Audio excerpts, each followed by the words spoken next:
ছোটোবেলায় একটা ঘটনা বলি। ছোটোবেলায় যখন পড়তে চেতাম না তখন আম্মু বলতো যে ভালো কিছু রান্না করে দিব, তো পড়াশোনা ঠিকমতো করো, তাহলে ভালো কিছু রান্না করে দেবো। ঠিক আজও আমিও ঠিক এরকমই কাজ করলাম। বড় ছেলেকে বলেছি যে সুন্দর মতো পড়াশোনা করলে তাহলে তোমাকে রাতে ভালো কিছু দিয়ে খেতে দেব। সে বলছে আচ্ছা ঠিক আছে। তার জন্য অল্প কিছু মাংস রান্না করে নিচ্ছি।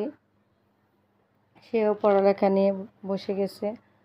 তো এই তো রান্নাটা খুব মজা হয়েছে। খাওয়ার পরে বুঝতে পারলাম রান্নাটা খুব মজা হয়েছে, তো আপনাদের সাথে সেটাই শেয়ার করছি। মাংসটা রান্না করে খুব মজা লেগেছে। তো এইভাবে টেকনিক করে আমার মতো কে কে চলেন বাচ্চাদের লেখাপড়া করানোর ক্ষেত্রে। অনেক সময় বাচ্চারা অনেক রকম বায়না করে, পড়তে চায় না, তো চেষ্টা তো চালিয়ে যেতে হবে। তাই আমিও সেইভাবে চেষ্টা চালিয়ে যাচ্ছি। সবাই আমার পাশে থাকবেন। এত সময় আমার ভিডিওটা দেখার জন্য আপনাদের সবাই